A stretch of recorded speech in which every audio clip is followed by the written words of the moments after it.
game 3, so we get to see our game 3 between these two teams. But let's dive right into this one. Let's look at the team comps first. Once again, Trundle going into the hands of Lourlo. We do see C9 switch things up. They say we'd rather have the Shen matchup into the Trundle this time around. Yeah. And for the most part in the 1v1, it's okay. Dealt fine with it. I mean, by the end, we saw that Trundle was having the push lead once again because you're just not going to really win the 1-on-1, and he's not the type of player to bring out Jax and stuff and try to, like, find a way to outstat him. So, okay, that's impact as a player, whatever.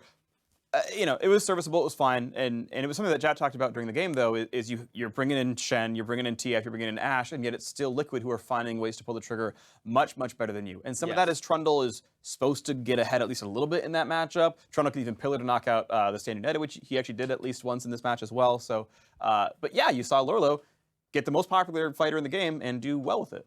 And I love the point, though, that you coupled, which is that the comp that C9 built, plenty of globals in Ashe, TF, and Shen. And with that early freeze that we saw Impact have early in the game, Liquid deciding we're going to throw all of our resources towards that mid lane. We're going to do everything in our power to keep Jensen down. And that's key, right? Now the TF does not have the ability to actually affect the side lanes and create advantages for Cloud9 that way. All that being said, Jad did mention that Jensen was playing as well as he could have with all of that. I mean, it was just an insane number of dodges. His micromanagement when it comes to dodging skill shots is absolutely insane. I got to agree with here. So here we go, the first one. Okay, that's a miss. I'm going to say that one is a miss more than anything else. Yeah. But, you know, walks away, lands the gold card, and all right. I'm going to blame Matt for that one. Maybe he tried to Mad Life the Flash, but... But even still, so cool and calm under pressure. He's level 1, doesn't blow Flash, knows that he can lock the gold card, take the damage, and not die. Once again here. All right. Reasonable size. He still gets slowed, and then that's the route. Yeah. I mean, he still gets hit, so that... I don't think he technically dodged. He dodged. That was Matt missing. I'm so far pegging this all on Matt being a little bit booty right now, but this one's good, right? So Dardoch gets onto him, a great knockup, chaining the slows quite nicely. Jensen, right, walks the gold card. Probably doesn't need to spam the Q, but I think he thought he was dead. And then you see left, right, left, right, left, right. when he does that. Right. So he's trying to show Dardoch which way he's going, so that Dardoch will lead him. If we're going to keep playing the game of misses, Dardoch should have just aimed farther left. With that slow in that range, you can actually guarantee a hit. Yeah. So, but again, Jensen made him think I'm juking right, so he aims to his right and he goes, but I'm going left. And, you know, again, he overleads him. Ideally, you line up a skill shot where, like, the edge of the hitbox hits the back of him, so that if he turns, you're still in the middle of the champion. Yeah. Well, most of the time, when you're within that range and somebody's slowed, you should actually just fire it straight at their model. Well, yeah. Because they won't be able to move enough. That's exactly the point, right? Is even if he keeps walking, I still tag you with the back. Either way, Jensen just plays mind games with people when it comes to dodging skill shots. So a small shout out for him, even in the loss. And now let's dive into that loss, though, because this game was very similar to game 1 in that we spent a large majority of the game with an even gold distribution. The only thing really separating the teams was the dragon advantage that Team Liquid had been accumulating over time. But it definitely, unlike the remade game 2, Liquid had not built a gold advantage moving into that mid portion of the game. It was them with nice map control. Of course, the Drakes are really big, and I'll talk about that in a second. And it's them waiting for their lane match to start working better. You know, Fenix with insane wave control, and they're coming into his lane a whole lot more, and, you know, Jhin making some plays happen. It's and again, it's Trundle starting to win the 1-on-1 as well, where he's starting to push under the turret and make things difficult. You were seeing defensive summoner TPs out of the Shen just to hold his turret alive. Things like that are happening into the late game.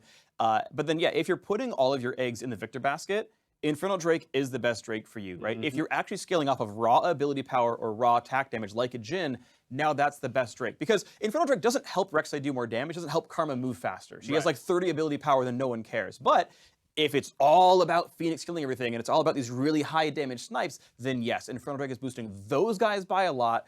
24% more AD when you've got 500 AD is a lot. Is a lot, right? And when you've got 700 ability power, it's a lot. And so that's really boosting what those guys are doing. And when you see things like Sneaky nearly get killed in a 1v5, it's like, okay, yeah, I'm gonna be honest, that's some Infernal Drake stuff right there. And you know, that was a nice sort of alignment there for Liquid. Well, and that's the thing, that it was the fantastic control around the Dragon that definitely gave Team Liquid some allowances, as they did have a couple lost team fights, as well as some picks, right? I mean, and that's to be expected when you're playing against Ashe and TF. The picks will happen, but they were given the allowances of having gotten that 24% extra bonus AD and AP because then when they finally did, they would win a fight eventually. Right. I mean, that's the thing. It's what was so beautiful about Liquid is like it's so easy to be strung around the map constantly by all the globals, all the engaged tools, and be like, yeah, we're gonna abuse your teleport here, we're gonna kill your AD carry, so Trundle show up, go down there. Well, no, because they just found ways to not have those cooldowns missed and still be in locations in time, and that's so rare. And I know the cast has talked about it, but I want to sort of underscore that as well.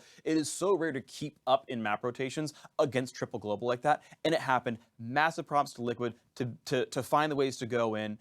At a certain point, there's also some things that C9 probably missed, and I would love to go, back in the game again and see like where were the opportunities that they did have. But hey, really solid by them. Massive props. I want to take a look at one team fight from the game. 21 minutes into the game, mid lane. Team Liquid's going to come out 4 for 0 on this one. However, lose the Baron to Meteos on the back end of this. But as Jah had mentioned, with the 4-0, if they had secured the Baron here, this would have pretty much put a stamp on the game. This gravity well is insane. It catches up Jensen. Smoothie walks in as well. And honestly, this Jensen just gets stuck in a Chaos Storm, right? They're tunneled so hard on trying to kill off this Viktor, they don't actually get the damage down, and then they're locked into a Chaos Storm Death Ray combo, right? The raw ability power actually bumps his shield health as well, right? Like all these tools definitely relevant. And yeah, there's just enough protection here that they keep him alive, the CC, the shields out of mat, all that stuff. Super, super relevant. And that's the thing is this was one of the few times that C9 actually pulled the go button, but it was with all the teleports and all the roaming tools available. C9 needs to do that a second time. And then here, Meteos flashes the second half of the Death Ray. Okay, good flash by Lourlo, but everyone else should have stopped hitting it. Yeah. Of course, a 6 smite, great play by Meteos to secure that one. But that is lack of discipline by Liquid. For as many good plays they made, that was obviously a big mistake. Right, but that's one of the examples when I talk about the allowances that they had built because of the dragons they had secured. Sure, you lose the Baron, you lose a little bit of gold, but as soon as that Baron buff is gone, and the gold is back. Dead anyway. And the gold. Well, actually, few people had been. So, like for example, Sneaky had the buff. Bunny or Smoothie had the buff. But again, they had built in these allowances because we've already got 16% damage. So sure, you get this increased AD and AP from the Baron buff itself for 4 minutes. But then as soon as that disappears, we're back in the driver's seat. We have the stat advantage again as Team Liquid. So Cloud9 only had about 4 minutes in which they could operate with some kind of advantage or with an even stat line. But the whole time they're just kind of behind in this one, right? They're getting somewhat out rotated. They're losing more of their lanes overall, and massive props to Liquid for controlling it the whole time. Player of the game going to go to Dardoch on this one. 3-1-8 on that rek'sai. We talk about running the game through Viktor and high damage composition. Well, the score line that Viktor had was a lot to do with the impact that Dardoch had on the early game in his and putting pressure in lanes. Absolutely, absolutely. You have great beneficiaries. Fenix did a lot of damage. He was the recipient of a lot of these ganks. But yeah, Dardoch missing a smite or not, honestly doing quite well for himself. It's funny because in games like this, you often hand it to the jungler because they've just affected so much of the map that it was a team-wide win. It wasn't just like this guy smashed lanes so the game is over.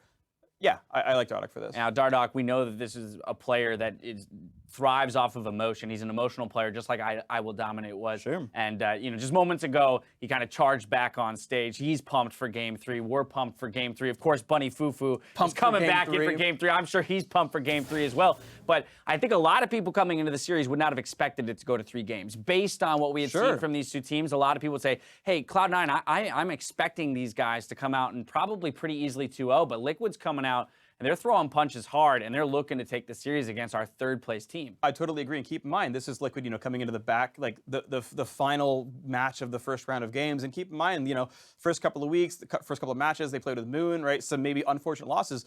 If they had played with this lineup the whole time, they might have had 1 or 2 more match wins and be like, oh yeah, that is one of those top 4 teams. Yeah, they'd just be sitting there like replacing Envy or maybe even replacing C9 at third. If this was an alternate universe, this lineup was here at the beginning, who knows? And so now we get to watch this and 9 more matches of Liquid with this roster. Exactly. Look pretty good. And this series itself is turning out to be a fantastic one. We've got a tie on our hands, 1-1. So take this opportunity to get on Facebook, open up Twitter, call your mom, tell your friends. Team Liquid and Cloud9 are heading into Game 3. Well, really, it's Game 4. It's our first Game 4 of a best of 3 series that we've ever had. You're watching the North American LCS. We'll see you in a bit. Let's get it. Let's squad up. Let's